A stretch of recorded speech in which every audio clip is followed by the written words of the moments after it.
Hi எல்லாருக்கும் வணக்கம். This is Srinivasan. Welcome to Aishwarya academy Attur. இன்றைக்கி நாம் ஜாகிரஃபியில் மிக முக்கியமான பாடமான தமிழ்நாடு ஜாகிரஃபி அப்படின்ற ஒரு டாபிக் பற்றி நம்ம இன்றைக்கி பார்க்க போகிறோம்.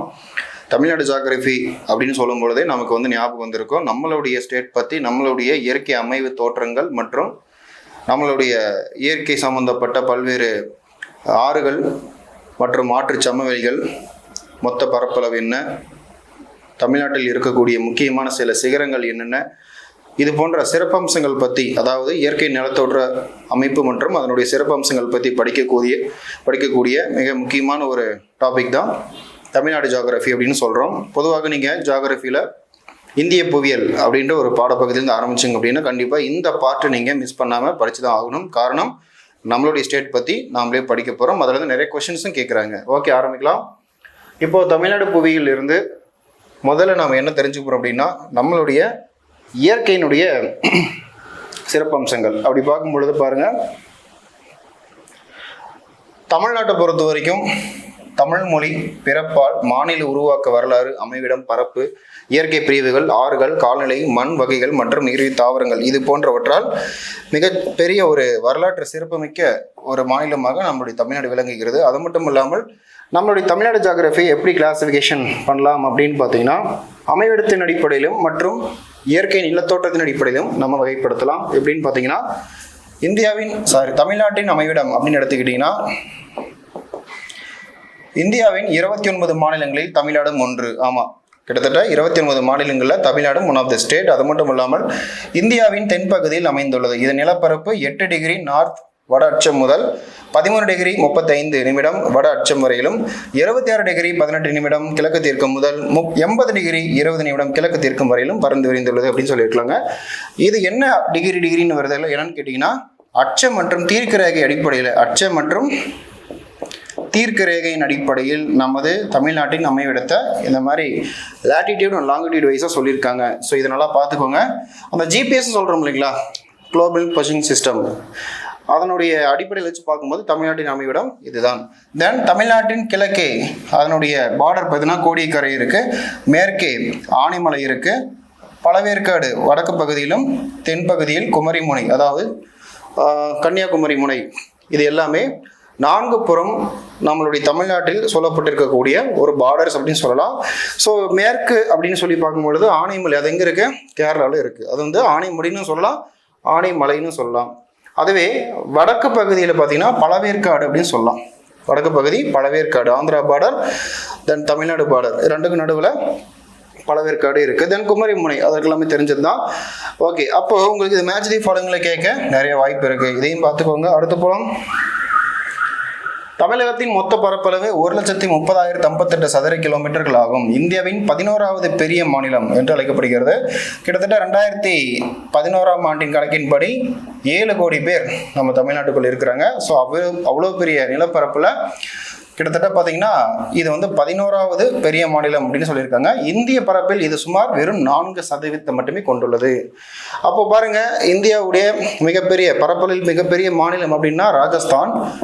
அதுவே 11வது பெரிய மாநிலம் பரப்பளவில் அப்படின்னு கேட்டாங்கன்னா அது தமிழ்நாடு. ஓகேங்களா, இது நல்லா பார்த்துக்கோங்க. அடுத்தது எல்லைகளும் அதன் அண்டை மாநிலங்களும். கிழக்கே வங்காள விரிகுடாவும், மேற்கே கேரளாவும், வடக்கே ஆந்திர பிரதேசமும், வடமேற்கே கர்நாடகாவும், தெற்கே இந்திய பெருங்கடலும் தமிழ்நாட்டின் எல்லைகளாக அமைந்துள்ளன. மன்னார் வளைகுடா மற்றும் பாக் நீர்ச்சந்தி தமிழ்நாட்டையும் இந்தியாவையும் பிரிக்கக்கூடிய மிக முக்கியமான ஒரு நீர்ச்சந்தி. தென்கிழக்கில் உள்ள இலங்கையும் பிரிக்கின்றன. ஓகேங்களா, அப்போது இந்தியாவையும் ஸ்ரீலங்காவையும் பிரிக்கக்கூடிய மிக முக்கியமான ஒரு குறுகிய ஆழமற்ற கடல் பகுதி எதுன்னு சொல்லி அடிக்கடி கொஸ்டின் கேட்குறாங்க. தென் தமிழ்நாட்டுடைய அந்த கோஸ்ட் லைன் எடுத்துக்கிட்டிங்கன்னா குஜராத்திற்கு அடுத்தபடியாக தமிழ்நாடு என்பது 1076 கிலோமீட்டர் நீளமுள்ள இந்தியாவின் 3வது நீளமான கடற்கரை கொண்டுள்ளது அப்படின்னு சொல்லியிருக்காங்க. அப்போது இதில் ரொம்ப இம்பார்ட்டண்டான டாபிக். இதில் இருந்தாலும் உங்களுக்கு கொஸ்டின் அதிகமாக கேட்குறாங்க. அடுத்து பார்த்தீங்கன்னா அரசியல் பிரிவுகள்னால் நம்மளுடைய பாலிட்டி புக்ஸ் வந்து சில விஷயங்கள் இது கொடுத்துருப்பாங்க, கண்டிப்பாக பார்க்கணும். அரசியல் பிரிவுகள் எப்படி பிரிச்சிருக்காங்க அப்படின்னா நம்ம தமிழ்நாடு என்பது 1969 தான் பேர் மாற்றி அமைச்சிருப்பாங்க. ஆனால் தமிழ்நாடு உருவான காலகட்டத்தில் வெறும் 13 மாவட்டங்கள் மட்டும்தான் இருந்தது. ஆனால் இப்போ எவ்வளோ இருக்குன்னு பார்த்தீங்கன்னா 35 மாவட்டங்கள், அதாவது ஆஸ் பர் வேர்ல்டு புக்கு 35 மாவட்டங்கள் இருக்குது. இப்போ ப்ரெசண்ட்டில் 2020ஆம் ஆண்டின் படி 38 மாவட்டங்கள் உள்ளன அப்படின்றத அப்டேட் பண்ணிக்கோங்க. ஸோ இப்போ நிர்வாக வசதிக்காக மாநிலம் பலமுறை மறுசீரமைப்பு செய்யப்பட்டு தமிழ்நாட்டில் தற்பொழுது புதிதாக உருவாக்கப்பட்டுள்ள மாவட்டங்கள் கள்ளக்குறிச்சி, தென்காசி மற்றும் செங்கல்பட்டு அப்படின்னு சொல்லியிருக்காங்க. பாருங்க, கள்ளக்குறிச்சி, தென்காசி, செங்கல்பட்டு இதெல்லாம் பார்த்துக்கோங்க. அடுத்து பார்க்கலாங்களா? நிர்வாக பிரிவுகள் பாருங்க, மாவட்டங்கள், வருவாய் கோட்டங்கள், வட்டங்கள் இதெல்லாம் கொடுத்துருக்காங்க. மாவட்டங்கள் எண்ணிக்கை பார்த்துக்கோங்க. வருவாய் கோட்டங்கள், வட்டங்கள், பிற்காக்கள் இதுலேருந்து ஆரம்பித்து சட்டமன்ற தொகுதியில் வரைக்கும் எவ்வளோ இருக்குன்றதை பார்த்துக்கோங்க. இதை படித்து காட்டணுன்ற அவசியம் இல்லை. முக்கியமாக இந்த எல்லாமே புரியும். அந்த பிற்காக்கள்லாம் என்ன அப்படின்ற மாதிரி கேட்பீங்க. பல கிராமங்கள் எல்லாம் ஒன்றா சேர்த்தணும் அப்படின்னா அது ஒரு பிற்கா அப்படின்னு சொல்லுவோம். பல பிற்காக்கள் ஒன்றா சேர்த்தணும் அப்படின்னா அதுக்கு பேர் தாலுக்கா. தாலுக்குனா வட்டம் அப்படின்னு சொல்லுவோம். ஓகேங்களா? அப்போ பிற்காக்கள் எத்தனை இருக்குன்றதெல்லாம் பார்த்துக்கோங்க. இதில் ஆஸ் பர் ஓல்டு புக்கிலேருந்து கொடுக்கப்பட்ட தகவல்கள். அடுத்தது, சென்னை, நீலகிரி மற்றும் கன்னியாகுமரி மாவட்டங்களை தவிர மற்ற மாவட்டங்கள் பல்வேறு காலகட்டங்களில் பிரித்தமைக்கப்பட்டன. அப்போது சென்னையெல்லாம் அப்படியே தான் இருந்திருக்கு, நீலகிரி அப்படியே தான் இருந்திருக்கு, கன்னியாகுமரி அப்படியே தான் இருந்திருக்கு. காலப்போக்கில் இதை தவிர மற்ற எல்லா மாவட்டங்களும் மறுசீரமைப்புக்காக என்ன பண்ணியிருக்காங்க, மக்கள் தொகையின் அடிப்படையில் மாறி மாறி ரீகன்ஸ்ட்ரக்ட் பண்ணியிருக்காங்க. அடுத்து பாருங்க, தீபகற்ப பீடபூமி எனப்படும் தக்கான பீடபூமியில் தமிழ்நாடு அமைந்துள்ளது. இது ரொம்ப ரொம்ப முக்கியம். தீபகற்ப பீடபூமின்னா என்னங்க, இந்தியா இப்படி இருக்கு, கீழ்ப்பக்கம் இருக்கக்கூடியது தீபகற்ப இந்திய பீடபூமி. இதில் ஸ்பெசிஃபிக்காக பார்த்தீங்கன்னா இங்கே ஒரு முக்கோணம் போன்ற ஒரு பகுதி இருக்கும், அதுதான் தக்கான பீடபூமின்னு சொல்லுவோம். இந்த முக்கோண வடிவத்தில் இருக்கக்கூடிய தக்கான பீடபூமி பகுதி தான் இது தமிழ்நாட்டுக்கு சொந்தமான பகுதி. இப்பகுதி கிரெட்டாசியஸ் காலத்தில் 135 மில்லியன் ஆண்டுகளுக்கு முன்பு பெரிந்து சென்ற கோண்டுவான் நிலப்பகுதியிலிருந்து உருவான ஒன் ஆஃப் த பார்ட்லேண்ட் அப்படின்னு சொல்லலாம். One of the port land is our Tamil Nadu state. Okay, next பாருங்க.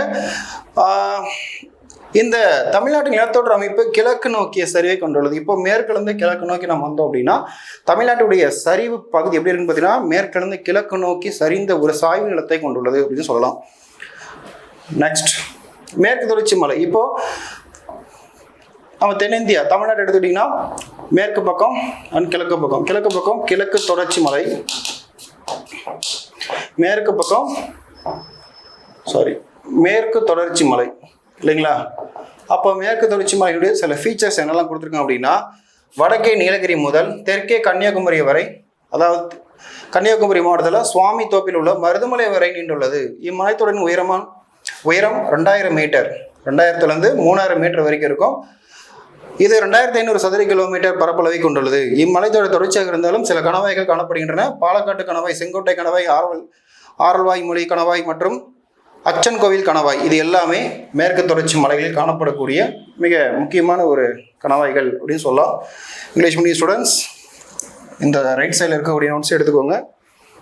அடுத்தது, இங்கே இருக்கக்கூடிய சில முக்கியமான மலைகள் நீலகிரி, ஆனைமலை, பழனி மலை, ஏலக்காய் மலை, வருசநாடு, ஆண்டிப்பட்டி மற்றும் அகஸ்திய மலை இது எல்லாமே மேற்கு தொடர்ச்சி மலையில் காணப்படக்கூடிய மிக முக்கியமான மலைகள் அப்படின்னு சொல்லலாம். உங்களை எப்படி கொஸ்டின் கேட்பாங்கன்னா, இங்கே காணப்படக்கூடிய முக்கியமான மலைகளில் பொருந்தாதது எது என்ற மாதிரி தான் உங்களுக்கு கேட்பாங்க. மேக்ஸிமம் ஆட் அண்ட் அவுட் அப்படின்ற மாதிரி கேட்பாங்க. நீலகிரி மலை தமிழ்நாட்டின் வடமேற்கு பகுதியில் அமைந்துள்ளது. ஆமாம், இம்மலையில் 2000 மீட்டருக்கு மேல் உயரம் கொண்ட 24 சிகரங்கள் காணப்படுகின்றன. இம்மலையில் உயரமான சிகரம் என்பது தொட்டபெட்டா, கிட்டத்தட்ட 2637 மீட்டர் அப்படின்னு சொல்லலாம். அதைத் தொடர்ந்து இரண்டாவது இடத்துல முக்குருத்தி, அதாவது 2554 மீட்டர் உயரம் கொண்ட மற்றொரு சிகரம் அப்படின்னு சொல்லியிருக்காங்க. இங்கே ஊட்டி, குன்னூர் ஆகியவை இம்மலையில் அமைந்துள்ளன. பாருங்க, ஊட்டி, குன்னூர் எல்லாம் எங்கே இருக்கு? இந்த மேற்கு தொடர்ச்சி மலையான நீலகிரி பகுதியில் அமைந்துள்ளது. அடுத்து பார்க்கலாம். இப்போ முக்கிய 2700க்கும் அதிகமான பூக்கும் தாவரங்கள் இதெல்லாம் நிறைய அதிகமாக இருக்குன்றிருக்காங்க.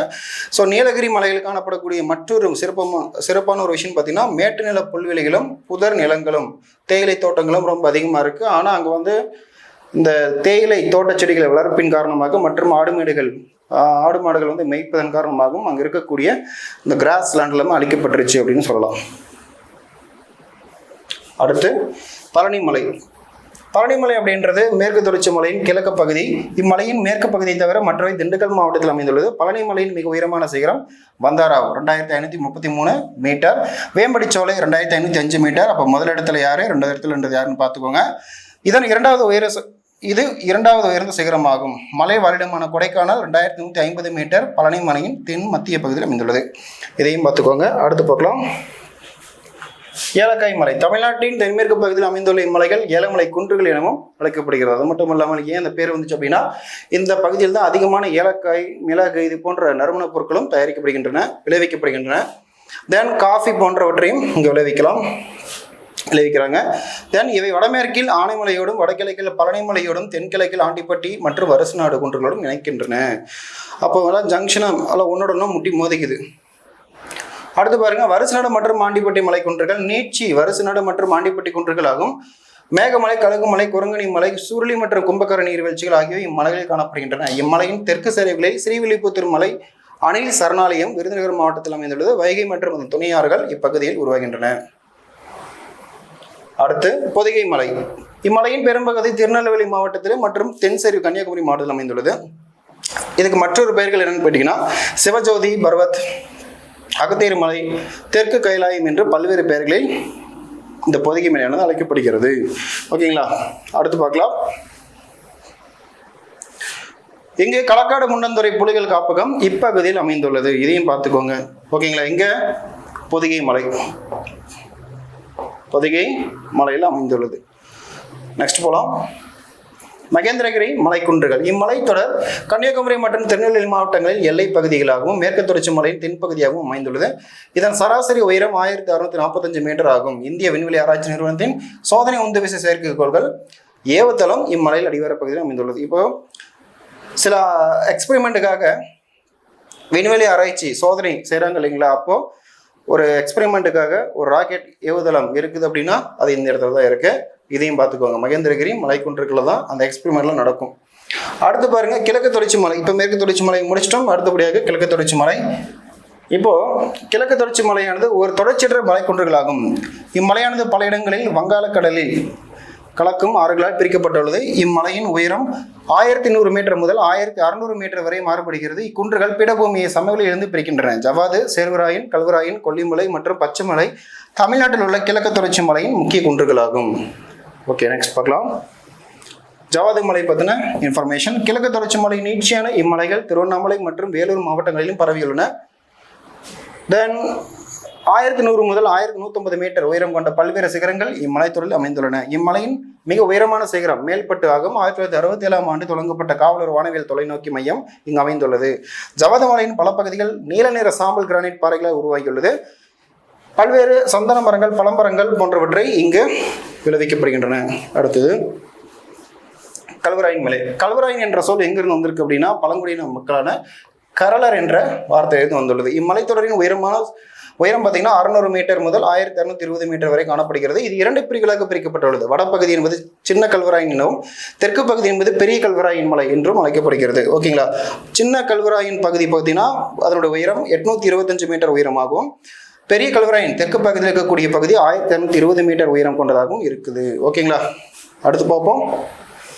தென் சேர்வராயன் மலை 1200 முதல் 1620 மீட்டர் வரையிலான உயரம் கொண்ட சேர்வராயன் மலைத்தொடர் சேலம் நகருக்கு அருகே அமைந்துள்ளது. அதாவது சேலம் நகருக்கு அருகேனா ஏற்காடுன்னு சொல்லலாம். ஏற்காடு மலைத்தொடர். இங்கு இந்த பெயர் ஏன் வந்துச்சு அப்படின்னா அங்க இருக்கக்கூடிய முக்கிய தெய்வமான சேர்வராயன், அதாவது பெருமாள் சாமியினுடைய பெயரை கொண்டு இது அழைக்கப்படுகிறது அப்படின்னு சொல்லலாம். அது மட்டும் இல்லாமல் இந்த மலை ஏழையின் ஊட்டி என்றும் அழைக்கப்படுகிறது. நல்லா பார்த்துக்கோங்க. ஸோ சேர்வராயன் மலைத்தொடர் என்பது இந்த ஏற்காடு இருக்கக்கூடிய மலைப்பகுதிகளில் மிக உயரமான ஒரு பகுதியும் சொல்லலாம். கிட்டத்தட்ட 1623 மீட்டர் உயரம் கொண்டுள்ளது. ஓகே ஸ்டூடெண்ட்ஸ், இப்போ தமிழ்நாடு ஜியோகிராஃபியினுடைய ஒரு பகுதி பார்த்துட்டோம். மீண்டும் அடுத்த வீடியோவில் சந்திப்போம். நன்றி.